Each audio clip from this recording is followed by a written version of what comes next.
The world was burning. Europe was falling, one nation after another. The Nazi war machine had crushed France, bombed Britain, and stared across the Channel and across the ocean. The United States watched. In uneasy silence, America was still at peace. Factories made cars, not bombers. Men still worked with chrome and comfort, not steel and sacrifice. Then, in May 1940, a new challenge was born. President Franklin D. Roosevelt looked into the microphone and said something that made the world laugh. He called for 50,000 planes a year. 50,000. More than every aircraft on Earth at that moment. More than Britain, Germany, and Japan combined. The newspapers mocked him. Foreign diplomats smirked. Even some of his own generals whispered, "Impossible." But Roosevelt didn't flinch. He repeated it slowly. America must become the great arsenal of democracy. That phrase, arsenal of democracy, would change history. The press rooms in Berlin and Tokyo chuckled. How could a nation that hadn't even built 1,000 bombers suddenly make 50,000? They called it fantasy, propaganda, a dream for politicians, not engineers. But in the smoky factories of Detroit, men and women began to wonder. If a car can be made every 60 seconds, why not a plane every hour? At first, even that question sounded ridiculous. Planes were handcrafted, each one unique. Each one built by skilled technicians, not assembly lines. But Roosevelt's number, 50,000, wasn't a guess. It was a declaration, a bet on American industry, a bet on American will. Inside the White House, advisors warned him, "Sir, we don't have the tools, the aluminum, or the workers." Roosevelt smiled and said, "Then we will build them." By late 1940, the isolationist mood of America began to crack. Radio reports from London told of the Blitz. Bombs raining on civilians night after night. Something stirred in the American heart. Sympathy became resolve. The laughter abroad became an echo at home. Across the country, blueprints started changing. Automobile companies began studying aircraft frames. Engine plants started retooling for radial engines. And men who once built convertibles were now asked to build fighters. Still, the skeptics grew louder. Editorials mocked Roosevelt's dream as mathematical madness. A headline in New York read, "Where will he find the hands to build 50,000? But behind those headlines, something invisible was forming. A silent army of workers, engineers and dreamers. Henry Ford, the titan of cars, had once said, "Airplanes can never be built like automobiles." By 1941, he was eating those words, because Ford's River Rouge plant in Dearborn was already preparing a new monster. A factory so vast, it could swallow entire locomotives and still have room to build wings. And there were others. Boeing in Seattle, Douglas in California, Lockheed in Burbank, all answering the same call. Prove the laughter wrong. The early months were chaotic. Blueprints revised weekly. Engineers slept under their desks. Supply chains stretched across the continent. Every rivet counted. Every mistake delayed victory. At first, the numbers looked hopeless. In 1940, the US produced only 6,000 planes. Germany produced 5 times that. Japan's factories ran day and night. Yet something powerful had begun. Momentum. For the first time, entire American cities began working for war. School teachers trained as factory inspectors. Farmers left fields for machine shops. And women, once told they didn't belong, began to take the place of men sent overseas. The laughter in Berlin grew quiet. The mockery in Tokyo faded. By early 1941, America's engines were roaring. Steel mills glowed through the night. Train lines carried crates of aircraft parts from coast to coast. Every new plane was a message to the world. You laughed at 50,000. Watch us build more. And Roosevelt, calm, deliberate, kept his promise. He visited factories, shaking hands with welders and draftsmen. He told them, "You are the soldiers behind the lines. Your hammers are our weapons." Those words mattered. They reached the homes of ordinary Americans. They turned disbelief into duty. The mockery had started something greater than faith. It had lit a fire. Soon, factory doors stayed open 24 hours a day. Engines thundered at midnight. America was no longer watching the war.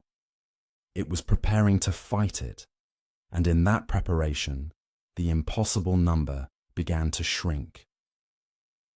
50,000 no longer sounded like fantasy. It became a target, a challenge, a reason to wake before dawn. In May 1941, the first Liberty engines rolled off the line in record time. By summer, Ford's massive new plant in Willow Run was rising from the soil. Its design was revolutionary, the first assembly line ever built for bombers. Each week, the laughter grew quieter. Each day, another plane took shape. The world that mocked America now watched in silence. A reporter from London wrote, "It's as if a sleeping giant has turned over in its bed." Factories that once built sedans were now birthing machines of war. And Roosevelt's words echoed again. The greatest arsenal of democracy. That arsenal had just begun to breathe. In 1940, the world laughed at America's dream of 50,000 planes. But by the end of that year, the laughter had already begun to sound like fear, because the machine had started to move, and it would not stop. When Roosevelt made his call, the nation still drove to work in polished Fords and Chevrolets. America's roads were filled with cars, not convoys. Gasoline, rubber, and steel were still part of comfort, not combat. But by 1941, Detroit began to hum with a different sound. No longer the rhythm of car horns and city life, but the deep, rolling thunder of transformation. Henry Ford's engineers stood before blueprints they barely recognized. A car plant was about to become an aircraft factory. They called it conversion, a word that would define the American miracle. Assembly lines once built engines for sedans. Now they were asked to build bombers that could cross oceans. The challenge was colossal. Automobile tools were too small, aircraft designs too fragile. Wings required precision, measured in millimeters. The mechanics laughed nervously. The foremen shook their heads. "Sir, we can't hang airplane wings where we used to hang doors." But the orders came down from Washington. Make it work. And so they did. Ford's new factory, Willow Run, rose from the Michigan farmlands. It stretched more than a mile long, and inside, 40,000 workers learned to build the B-24 Liberator. It was the largest factory in the world, and it was only the beginning. General Motors shifted its production lines. Chrysler retooled its foundries for tank engines. Even refrigerator companies began making bomb racks and machine gun mounts. By the end of 1941, Detroit had earned a new name, the Arsenal of Democracy. From coast to coast, factories learned to speak a new language, the language of war. In California, Boeing expanded into a vast empire of aluminum. At its peak, one B-17 rolled out every 63 minutes. The men called it a flying fortress. The women called it hope in wings. Because yes, women were now the backbone of the miracle. The newspapers called them Rosie the Riveter. But to the nation, they were more than a slogan. They were mothers, sisters, and daughters who traded aprons for uniforms and manicures for welding masks. They worked beside men, shoulder to shoulder, their hands rough from rivets and steel, their eyes bright with purpose. Every rivet was personal. Every completed wing was a victory. The old boundaries of gender and class dissolved under the roar of engines. Factories became classrooms, and America became a single, unified workshop. Even the air changed. The smell of oil, smoke, and hot metal became the scent of determination. By dawn, shifts changed. By night, new planes took shape. Some of these workers had never flown in an airplane, but they were building the machines that would win the skies. Inside the government's new war production board, the numbers began to climb. 1,000 planes in 1941, 23,000 in 1942, 48,000 in 1943, and still rising. Each statistic meant more than a number. It meant confidence. It meant the laughter had been replaced by awe. Engineers learned new secrets. Aluminum replaced wood. Hydraulics replaced cables. Precision replaced guesswork. Factories synchronized like clockwork. Engines from Ohio, wings from California, tail assemblies from Texas, all meeting in assembly lines that seemed to stretch into infinity. And as production soared, so did morale. Posters hung across the nation. Do the job he left behind. Victory begins at home. Keep 'em flying. Ordinary people became part of something vast and unstoppable. Every paycheck felt like patriotism, every lunch break like duty, and in the quiet hours after midnight, you could stand outside Willow Run and hear a thunder unlike any storm. The heartbeat of 24-hour labor. When the first completed B-24 rolled out, workers stood in silence. It gleamed under factory lights, a monument to willpower and steel. It wasn't just a plane, it was proof. Proof that Roosevelt's promise was real. Proof that mockery could become momentum. But this transformation came at a cost. Rubber was rationed. Gasoline was rationed. Every household felt the war's grip. Americans grew victory gardens. Children collected scrap metal. Women learned to patch tires and ration sugar. The home front became the front line. In living rooms, families listened to the radio. News of Europe, Africa, the Pacific. And they understood something. The bombers built in Michigan, the fighters from California, the engines from Ohio, they were all part of a single mission. Freedom through industry. The Nazis had underestimated not just the American army, but the American worker. Each factory shift became a declaration of defiance. Each whistle signaling the start of work became a drumbeat of unity. Roosevelt once said, "We shall build ships faster than they can sink them, and planes faster than they can shoot them down." Now, that promise was visible in steel, in sweat, in wings.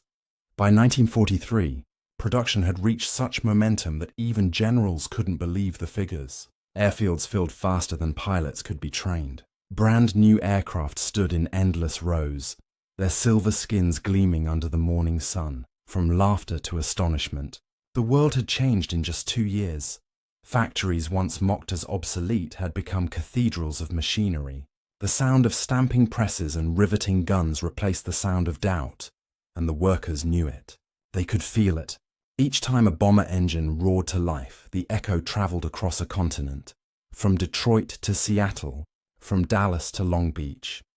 The skies above America began to shimmer with the future. The miracle was no longer a dream. It was measurable, tangible, and soon unstoppable, because America had done the impossible. It had turned its factories into weapons, its workers into soldiers, its assembly lines into front lines. The world that once laughed was now watching in disbelief. And the numbers were still climbing. It began with a drawing, a single line on a sheet of paper, a dream turned into steel. At Willow Run, engineers stared at blueprints the size of walls. Each curve meant life or death in the air. The goal was clear. Build the B-24 Liberator faster than anyone thought possible. Before the war, a bomber took months to complete. Now they needed one every hour. It sounded insane. Even Henry Ford called it a job for magicians, but Ford didn't believe in magic. He believed in systems, and so began the most ambitious engineering project in industrial history, the B-24. Liberator was massive, 67 feet long, under 10-foot wingspan, 4 engines, 10,000 parts, and Ford wanted it built like a car. He brought in assembly line experts, tool designers, draftsmen from every corner of the country. They worked day and night, eating sandwiches beside blueprints and sleeping beside engines. Every step was studied, every motion timed, every mistake measured. They broke down the process into 25,000 operations. Each worker performed one task, then passed the part to the next. By the time the first B-24 rolled out, it was not just a machine. It was the result of 1 million synchronized hands. The line moved like a heartbeat. From aluminum sheet to fuselage, from fuselage to wings, From wings to flight. No factory in history had ever done it. A reporter once wrote, "Watching Willow run is like watching a nation take flight." They called it the blueprint of victory, because this wasn't just engineering. It was transformation. America had learned how to mass-produce power. Inside the plant, women riveters lined the wings with perfect precision. Their drills screamed in rhythm. Their gloves blackened with oil and metal dust. Posters read, "The more you build, the fewer will die." And they believed it. Every rivet felt personal. Every plane carried the weight of someone's son overseas. Outside, trains arrived every hour with materials. Steel from Pennsylvania, rubber from Ohio, aluminum from Oregon. The line never stopped. Even Sundays lost their silence. The factory glowed through the night, casting light on miles of farmland. To the farmers nearby, the sky above Willow Run looked like a new sunrise, an industrial dawn. Each month, production grew faster. 1 plane every day, then 2, then 4. By 1944, 1 every 63 minutes. The impossible had become routine, and it wasn't just Ford. Across the nation, the same blueprint was replicated. Boeing built the B-17 Flying Fortress in Seattle. Douglas built the C-47 Skytrain in California. North American built the P-51 Mustang in Inglewood. All followed the same rhythm. Assembly lines, precision, discipline. The machine had learned to build machines. Even Hollywood joined in. Stars appeared in government films urging Americans to work faster, harder, longer. "You are the front line," they said. "You build the wings that defend freedom." And the message worked. Production skyrocketed. Morale soared. Men who once designed car fenders were now drawing bomb racks. Women who'd never held tools before now built aircraft engines. And in the middle of it all stood a new symbol. Rosie, the riveter. Her image. Strong, confident, sleeves rolled, eyes steady, appeared on every factory wall. She wasn't a celebrity. She was every worker. She was the nation in motion. By late 1943, nearly 300,000 women worked in aircraft production. They built over half the airframes America would fly into war. And when visitors came to see Willow Run, they saw something more than machinery. They saw democracy in steel form. Every race, every gender, every class, side by side, making one thing: freedom. Inside the plant cafeteria, someone wrote on the wall, 50,000. We already did that. The laughter that once mocked the dream had been replaced by pride. Even the Germans noticed. One Luftwaffe report called American production terrifying in scale, because no matter how many planes were lost in combat, America built more, faster, bigger, better. Engineers who once doubted now marveled at their own creation. The B-24 became the workhorse of the skies, carrying bombs over Europe, supplies over the Himalayas, and hope across the oceans. And every one of them carried a small plate inside.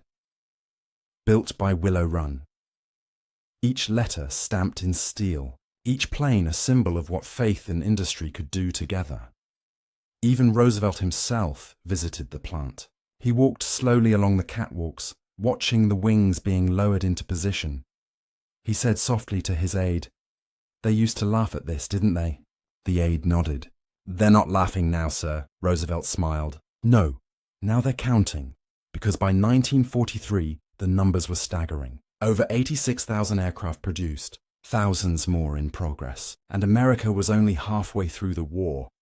The blueprint had worked, not because of machines, but because of people. People who refused to believe in impossible. People who worked until their fingers bled, until the engines roared, until the dream became the sky itself. From laughter to assembly lines, from blueprints to bombers, the nation that was once mocked had redrawn the laws of industry. The blueprint of victory wasn't ink on paper, it was sweat on steel and courage in motion. And as those planes took off into the night, the men and women who built them stood outside the hangars, watching the contrails fade into the sky. Each streak of smoke, meant one thing. America was awake. The year was 1943. Factories no longer slept. Neither did the skies. Every hour, new bombers rolled out of hangars. Every dawn, new pilots climbed into them. The dream of 50,000 planes had become a reality of 100,000 wings. From the fields of England to the islands of the Pacific, the air above the world began to hum. The B-17 Flying Fortress, the B-24 Liberator, the P-51 Mustang, each name carried the sound of destiny. In England, endless rows of silver bombers stretched beyond the horizon, engines warmed in the morning frost, propellers spinning in rhythm. A British farmer once said, "The sky looked like it had grown metal feathers. Those feathers were American." At dawn, the crews gathered. Briefings in cold tents, maps marked with red strings across Europe, targets, ball-bearing factories, oil fields, shipyards. Every line on the map meant risk. Every circle meant death or victory. But they went anyway. Because behind every mission were the people who built those planes, the hands that riveted their wings, the hearts that refused to doubt. When the first waves took off, the ground shook. Engines roared in unison. A mechanical choir, hundreds of bombers lifted into the sky together. Formation after formation, climbing toward the clouds. From below, it looked like the earth itself was rising. The Luftwaffe was waiting. German fighters dived through the sun, tracers flashing across the blue. The battles were brutal, the losses heavy. But the difference was now numbers. For every bomber lost, 3 more were already being built. The American war machine had achieved what the Axis never imagined: industrial immortality. The factories back home didn't slow down for grief. They worked harder. Each lost crew became a reason to build faster. Inside Willow Run, workers pinned photos of airmen to their stations. Some wrote messages on the fuselages. "Come back safe." From Detroit with pride. And as those planes thundered across Europe, America's promise echoed in every engine note.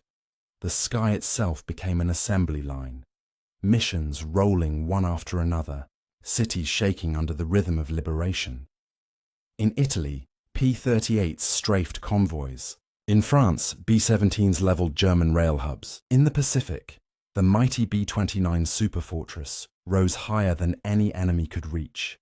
Its wingspans stretched almost 150 feet. Its pressurized cabin allowed it to touch the edge of the stratosphere. It was the future, built from the laughter of skeptics. Everywhere the sky turned silver, the balance of the war shifted. British officers watched in disbelief. They had once begged for help. Now they watched an ocean of aircraft darken the sun. American air power was not just presence, it was persistence. Every dawn more arrived. Every dusk more returned. And the world realized something profound. America had replaced fear with flight.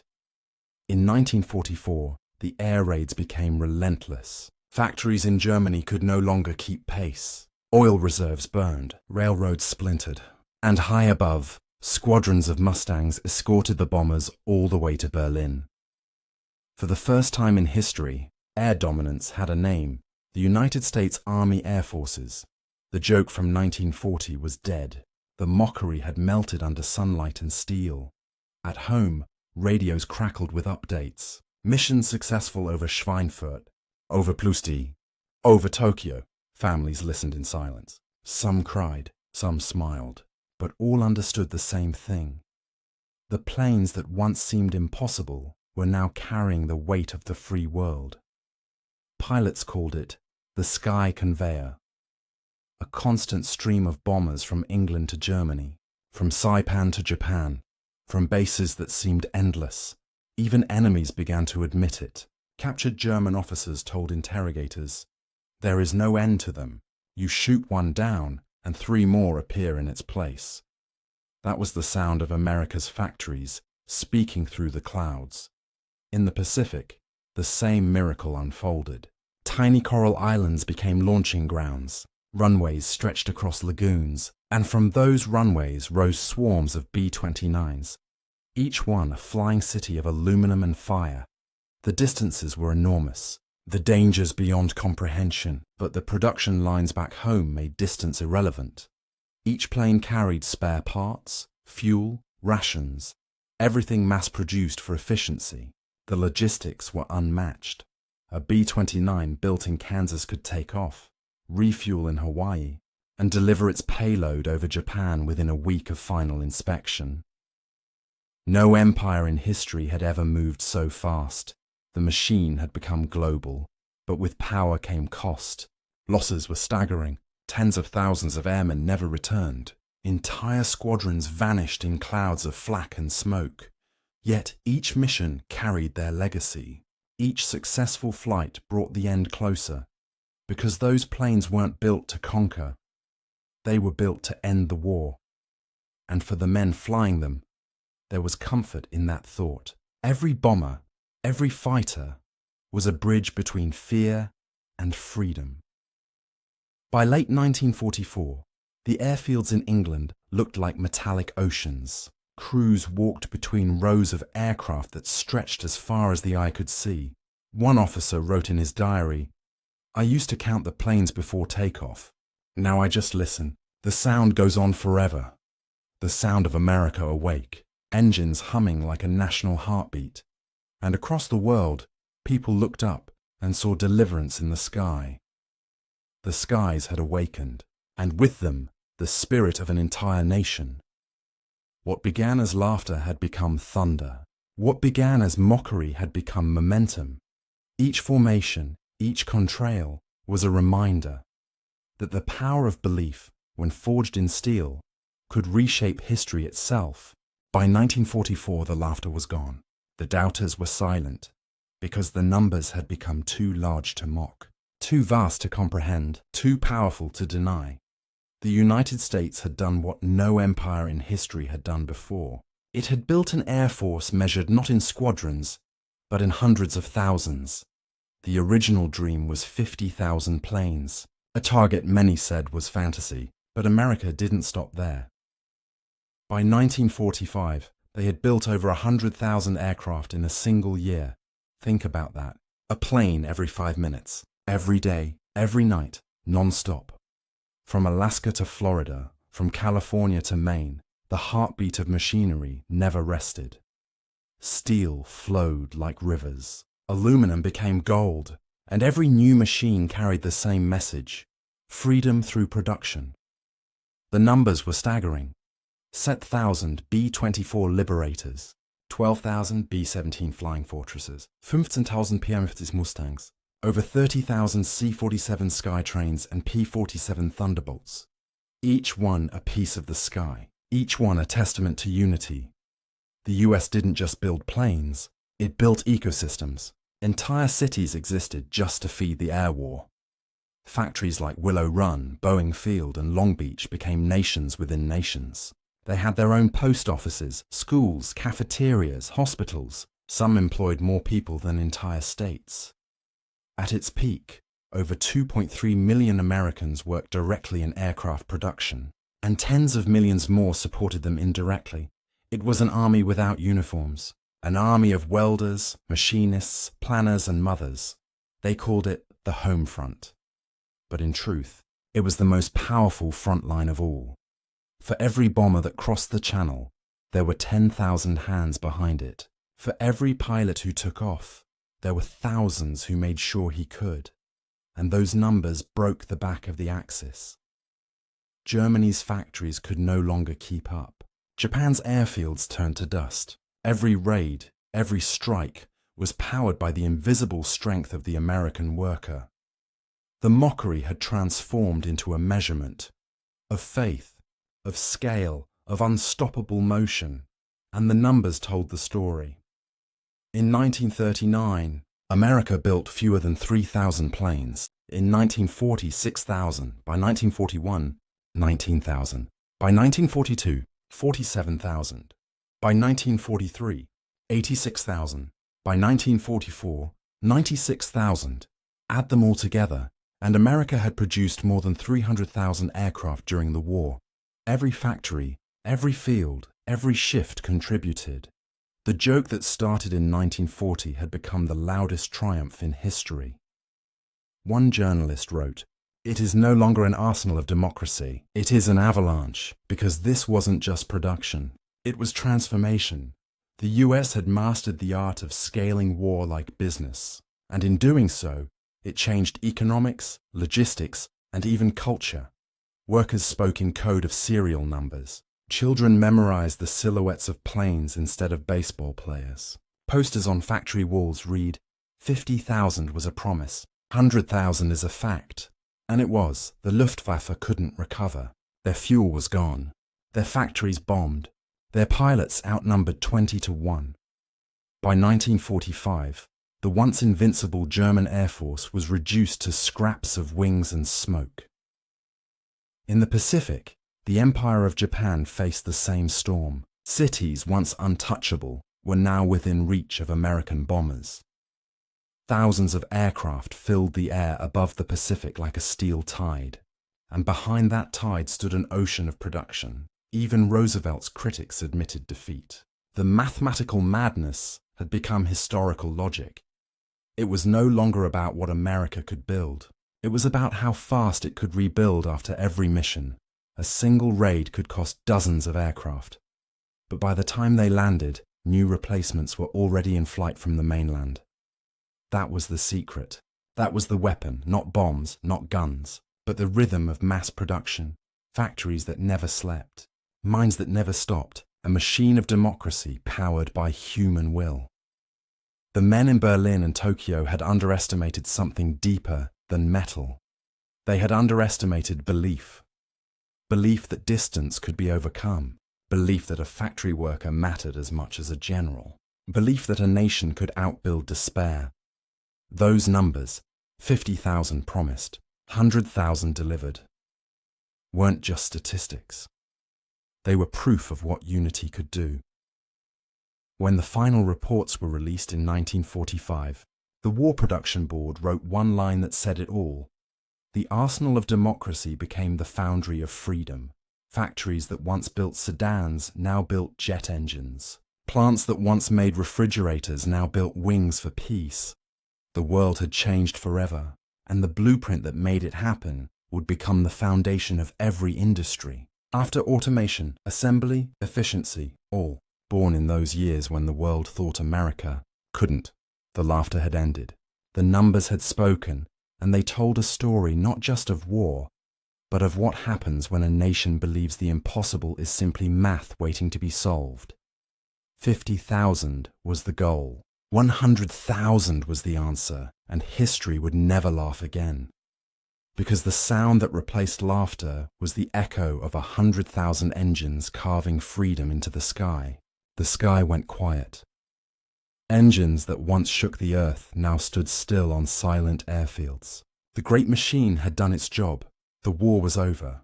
The factories that never slept began to rest, and the world finally exhaled.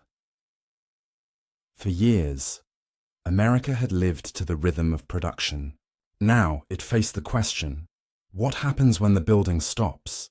Across the nation, the hum of machinery faded into memory. Men returned home. Women hung up their uniforms, families reunited. And yet, something had changed forever. The people who once doubted their strength had proven what unity could build. From the ashes of war, a new kind of power emerged. The power of industry turned toward peace. Willow Run, once the beating heart of bomber production, shifted back to civilian life. Its assembly lines no longer built wings for war, but cars for highways and hope. Ford, Boeing, and Douglas became symbols of a different kind, of innovation, exploration, and progress. The same engineers who built bombers would go on to design passenger planes that connected continents. The same materials used for battle would soon shape hospitals, schools, and cities. The science of destruction had become the architecture of peace, but the memory of what they built never disappeared. In small towns across America, old workers kept souvenirs, a rivet, a badge, a photo beside a bomber. They told their children, "We built that. We made the impossible real." Those children would grow up to invent computers, jet engines, and rockets that would reach the moon. Because the lessons of war had become the foundations of the modern world. Mass production, global logistics, quality control, all born from the dream that once made the world laugh, and it didn't end there. The faces of Rosie the riveter became teachers, leaders, engineers. They carried the pride of those factory floors into every field of science and industry. The war had forced America to open its doors, to women, to minorities, to anyone willing to work, to build, to believe. It wasn't perfect, but it was a start. The unity forged under pressure became the blueprint for the next century. From that industrial heartbeat came highways, suburbs, and the age of aviation. Commercial airlines filled the same skies that once held bombers. Peace had its own wings now. And when travelers looked out their airplane windows decades later, they saw the legacy of those factories below, still standing, still humming, still American. The arsenal of democracy had become the engine of the world. But for the people who lived it, the legacy wasn't just in numbers or machines. It was in memory. They remembered the long nights, the freezing mornings, the endless noise of the presses.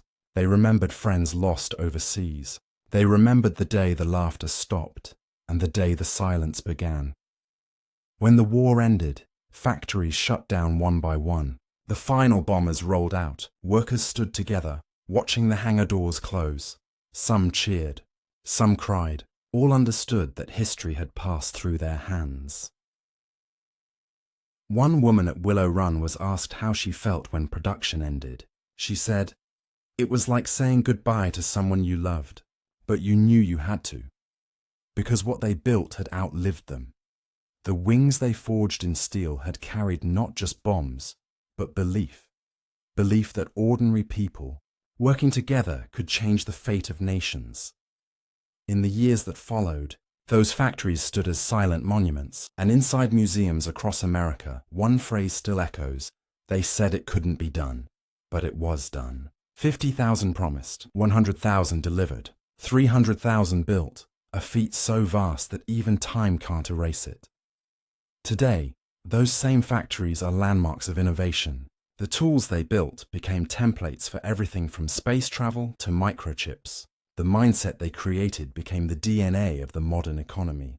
And somewhere, in the quiet of a museum hangar, the polished nose of a B-24 still gleams under the lights. Its aluminum skin reflects the ghosts of its makers, men and women who once worked through the night, driven by duty, by faith, by a promise to prove the world wrong. They succeeded because history isn't written only by generals. It's written by those who build. And those who built America's 100,000 planes left behind more than machines. They left behind a lesson that strength comes not from weapons, but from will, that freedom is not given. It's assembled one rivet, one wing, one act of belief at a time. The skies are quiet now, but if you listen closely, you can still hear them. The heartbeat of steel wings, whispering the story of a nation that turned laughter into legacy.